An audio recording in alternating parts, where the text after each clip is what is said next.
Welcome sa zip9.com. In this video ay mag-aaral tayo kung paano ba nakuha yung area ng triangle, no? Kung napag-aaralan na ninyo before, we know that the area of a triangle is equal to base times height over 2 or 1/2 the product of its base and height, no? So dito, pag-aaralan natin saan kaya nakuha itong formula na to, no? So, kung meron tayong triangle, we can choose one side as base, no? Of course, we can choose any side, no? But here, mas madali siya kung itong side na to ay base. And of course, we also choose the height. Yung height is the segment which is from the opposite vertex of the base. And perpendicular din siya sa base. So, it's from the opposite vertex to the base, at the same time perpendicular to the base. So, this is our height.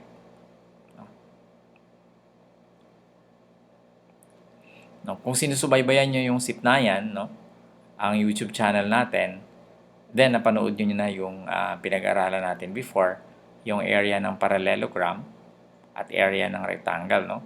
Dito, gagamitin natin yung area ng parallelogram, which is the base times height. No?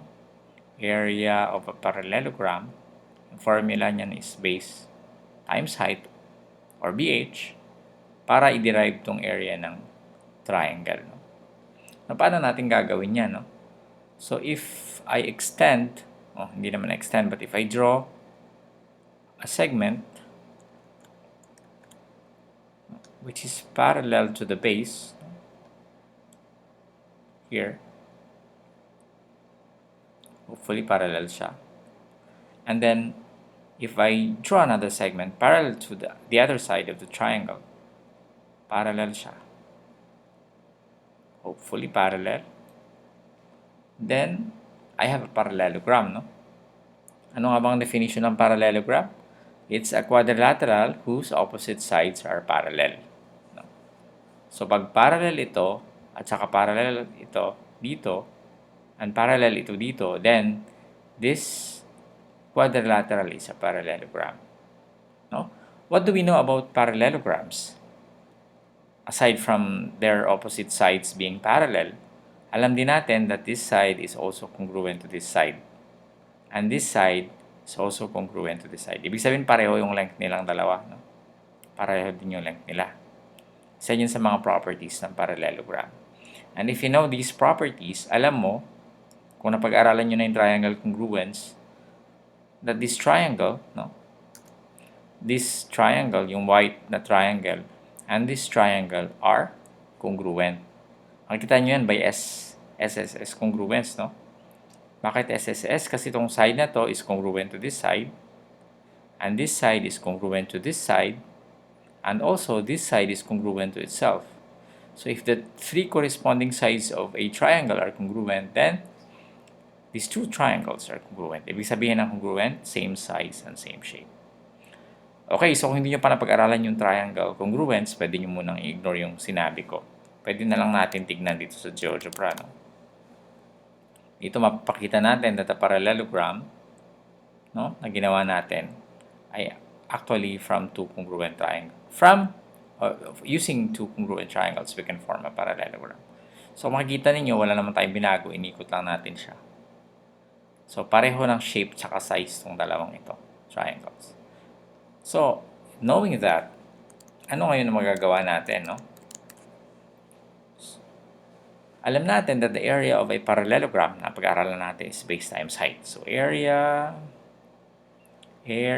of a parallelogram is equal to base times height, no?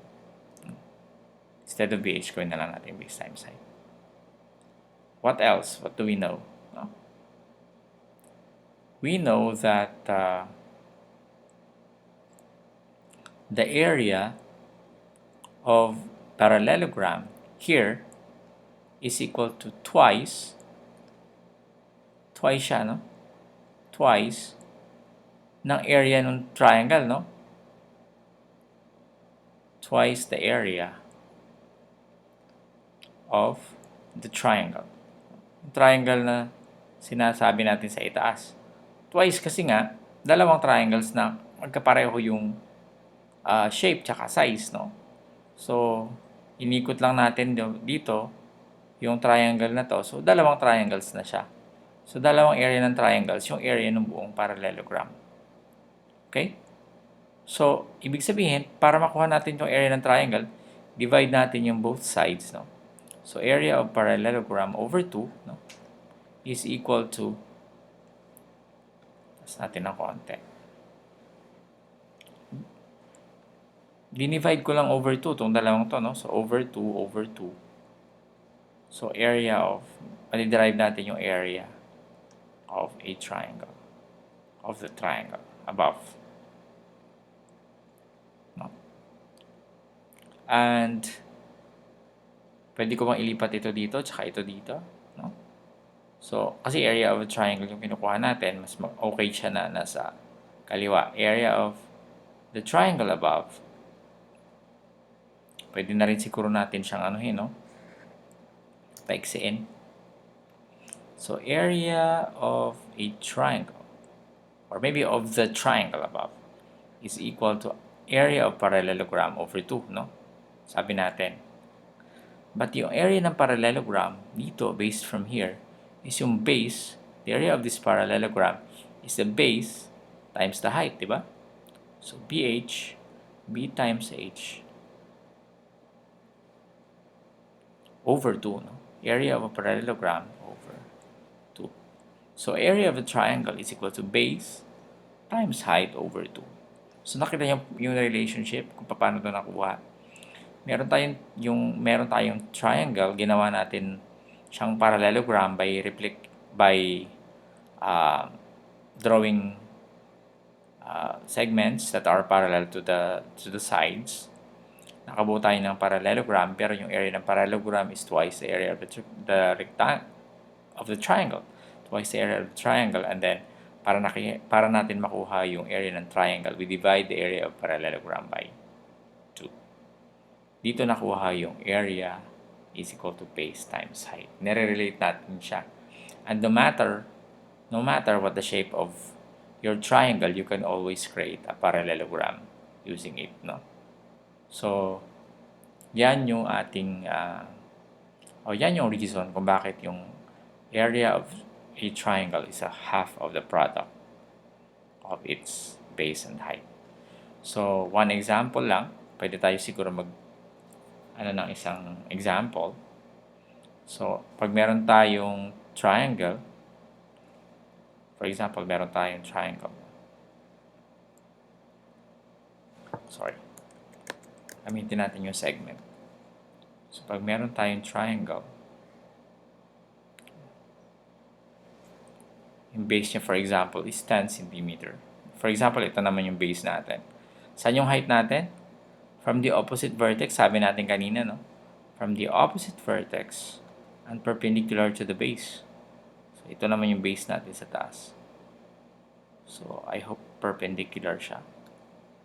Perpendicular to the base. So, ay hirap yung symbol na square, no? But anyway, this means perpendicular to the base. And for example, ito ay 4 centimeters. So the area is equal to 10 centimeters times 4 centimeters over 2, no? So base, this is the base times height over 2. So area is equal to 40 centimeters over 2. Area is equal to 20. Oh, this is square, no? Square centimeters. So the area is 20 square centimeters. So the area of a triangle with base 10 centimeters and height 4 centimeters is equal to 20 square centimeters. Okay, so I hope meron kayo natutunan sa video na to. I-invite ko kayo na puntahan yung ating website, yung zipnayan.com, no? Nandito yung mga list ng mga videos natin na sunod-sunod. Mas maganda na panoorin nyo siya. And of course, if you're watching this in YouTube, you can subscribe to our channel by clicking the subscribe button sa ibaba ng video, no? So, every time na magkaroon tayo ng bagong video, ay ma-inform kayo sa inyong email pag kayo ay nakasubscribe.